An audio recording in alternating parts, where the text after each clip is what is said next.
ಇವಾಗ ಮಕರ ರಾಶಿ ಬಗ್ಗೆ ಸಾಕಷ್ಟು ಮಾಹಿತಿ ನಾನು ನೀಡ್ತವನ ಅದೇ ಮಧ್ಯದಲ್ಲಿ ಒಂದು ಕರೆನೂ ಕೂಡ ಸ್ಪೀಕರ್ಸನ್ನು ಮಕರ ರಾಶಿ ಹೇಳೋಕ್ಕಿಂತ ಮುಂಚೆ ಒಂದು ಕರೆ ಸ್ಪೀಕರ್ಸನ್ನು ಯಾರಿದ್ದಾರೆ ನೋಡೋಣ 100%. ಹಲೋ ಹಲೋ ನಮಸ್ಕಾರ ತಾಯಿ.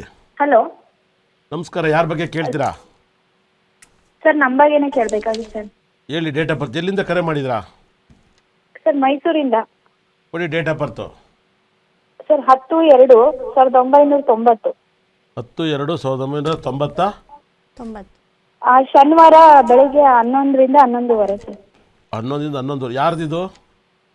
ಸರ್ ನಮ್ದೇನೆ ಸರ್. ಏನವ ನಿನ್ನ ಹೆಸರು? ಸರ್ ಸುಷ್ಮಾ ಅಂತ. ಕೆಲ್ಸದ ಬಗ್ಗೆ ಕೇಳಬೇಕಿತ್ತು ಸರ್. ಎಕ್ಸಾಮ್ಸ್ ಬರೀತಾ ಇದ್ದೆ. ಏನು ಕೇಳ್ಬೇಕು ಅಂತಿದ್ದೀವಾ? ಸರ್ ಎಕ್ಸಾಮ್ಸ್ ಬರೀತಾ ಇದ್ದೆ, ಗೌರ್ಮೆಂಟ್ ಕೆಲಸದ ಬಗ್ಗೆ ಕೇಳಬೇಕಿತ್ತು ಸರ್.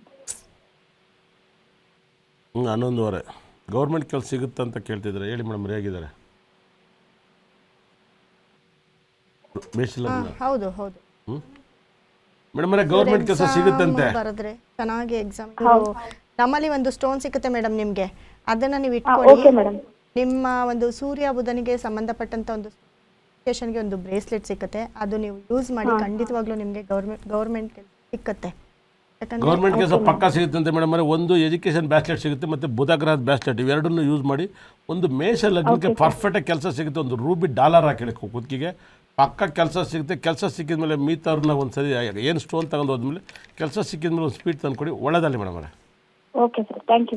ಓಕೆ. ಅದೇ ಥರ ಇನ್ನೊಂದು ಕರೆ ಸ್ಪೀಕರ್ಸ್ 100%. ನೆಕ್ಸ್ಟ್ ಕರೆ ಯಾರಿದ್ದಾರೆ ನೋಡೋಣ 100%. ಯಾರೆಲ್ಲ ಇದ್ದಾರೆ, ಯಾರೆಲ್ಲ ಮಾತಾಡ್ತಾರೆ, ಯಾವರಿಂದ? ಹಲೋ ಹಲೋ ನಮಸ್ಕಾರ ತಾಯಿ. ಯಾವರು? ಶಿವಮೊಗ್ಗ ಸರ್. ಶಿವಮೊಗ್ಗ. ಏನು ಯಾರ ಬಗ್ಗೆ ಕೇಳ್ತೀರಾ? ಯಶೋಧ ಅಂತ. ನನ್ನ ಬಗ್ಗೆನೇ ಕೇಳಬೇಕಿತ್ತು. ಯಶೋಧರ ಹೇಳಿ ನಿಮ್ಮ date of birth. 31/10/1985. 31/10/1985. 1985. Timings? Timings 7:51 AM. 7:51? ಹಾಂ 51 AM. ಹಾಂ ಸರ್. ಏನು ನಿಮ್ಮ ಹೆಸರು ಹೇಳಿದ್ದು? ಯಶೋಧ. ಹಾಂ ಯಶೋಧ ಮೇಡಮ್ ಅವ್ರು ಹೇಗಿದ್ದೀರಾ? ನಿಮ್ಮ ಕಾಲು ನೋವು, ಮೈಕೈ ನೋವು ಎಲ್ಲ ಕರೆಕ್ಟಾಗಿದ್ದಾವ? ಕಾಲು ನೋವು ಎಲ್ಲ ಸರಿ ಇದೆ, ಬಟ್ ಸ್ವಲ್ಪ ಊಟ ಮಾಡೋದು ನಾನು ಸ್ವಲ್ಪ ವೇರಿಯೇಷನ್ಸ್ ಆಗುತ್ತೆ ಟೈಮಿಂಗ್ಸ್. ಹಂಗಾಗಿ ಸ್ವಲ್ಪ ಈ ಹೊಟ್ಟೆ ಹತ್ರ ಮಲ್ಕೊಂಡಾಗ ಆ ಥರ ಎಲ್ಲ ನೋವು ಬರುತ್ತೆ.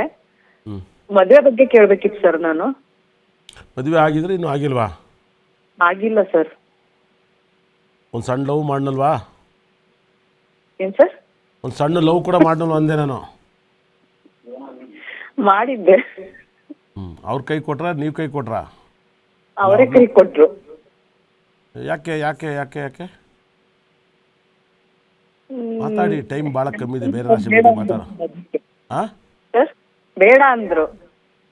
ಓಕೆ. ಇವಾಗ ನೀವೇನು ಮಾಡ್ತಾಯಿದ್ದೀರಾ? ನಾನು ಮುಂಚೆ ಟೀಚಿಂಗ್ ಮಾಡ್ತಾ ಇದ್ದೆ, ಅದನ್ನ ಬಿಟ್ಟು ಇವಾಗ ಟೈಲರಿಂಗ್ ಕಲ್ತಿದ್ದೆ, ಮನೇಲೆ ಮಾಡ್ತಾ ಇದ್ದೀನಿ. ಓಕೆ. ಮೀತಾ ಮೇಡಮ್ ಜಲ್ದಿ ಪಟ್ಟ ಅಂತ ಹೇಳಿ ಮೇಡಮ್. ಅವ್ರಿಗೆ ಏನೆಲ್ಲ ಆಗಬೇಕು ಇವಾಗ? ಅವರು ಮದುವೆ ಬಗ್ಗೆ ಕೇಳ್ತಿದ್ದಾರೆ. ಮದುವೆ ಆಗುವಂತ ಚಾನ್ಸಸ್ ಹೆಚ್ಚಿಗೆ ವರ್ಷ. ಅದರಲ್ಲೂ ಅವ್ರಿಗೆ ಗುರು ಇವಾಗ ತುಂಬಾ ಅವರು ಧನಸ್ಥಾನದ ಗುರು ಇದ್ದು, ಅವ್ರಿಗೆ ಲವ್ ಮ್ಯಾರೇಜ್ಗಿಂತ ಇವರು ಅರೇಂಜ್ ಮ್ಯಾರೇಜ್ ಮಾಡ್ಕೊಂಡ್ರೆ ಬೆಟರ್ ಅಂತ ಇವ್ರ ಜಾತಕ ಹೇಳುತ್ತೆ. ಮದುವೆಗೋಸ್ಕರ ಗುರುಗ್ರಹದ ಮತ್ತೆ ಚಂದ್ರದ ಮುತ್ತು ಏನಾದ್ರು ಕೊಡ್ಬೋದಾ ಪಚ್ಚೆ? ಹೌದು. ಇವರು ಈಗ ನಡೀತಾ ಇರೋ ಟೈಮ್ ಕೂಡ ಅದೇ ಆಗಿರುತ್ತೆ. ಗುರುದಶ ನಡೀತಾ ಇದೆ 21ರಿಂದ. ಸೊ ಹಾಗಾಗಿ ಇವ್ರಿಗೆ ಬೇಕಾಗಿರುವಂತಹ ಒಂದು ಗುರುಗ್ರಹದ ಒಂದು ಸ್ಟೋನು ಮತ್ತೆ ಶುಕ್ರನದು ಕೂಡ ಇವರು, ಯಾಕಂದ್ರೆ ಇವ್ರಿಗೆ ಶುಕ್ರ ಕುಜನು ತುಂಬಾ ಚೆನ್ನಾಗಿದ್ದಾರೆ. ಯಾಕಂದರೆ ಇವರಿಗೆ ಸಪ್ತಮಾಧಿಪತಿ ಶುಕ್ರನೇ ಆಗಿರ್ತಾನೆ. ಗುರು ಶುಕ್ರ 2 ಬ್ರೇಸ್ಲೆಟು ಮತ್ತು ಬೇಕಾಗಿರೋಂಥ 1-2 ಸ್ಟೋನು, ಮ್ಯಾರೇಜ್ಗೆ ಅಂತಲೇ ಒಂದು ಸ್ಟೋನ್ ಕೊಡ್ತೀವಿ. ಅದನ್ನೇ ಇವರು ಬೆಡ್ರೂಮಲ್ಲಿ ಇಟ್ಕೊಂಡ್ರೆ ಖಂಡಿತ ಇವರಿಗೆ ಮದುವೆ ಆಗುತ್ತೆ.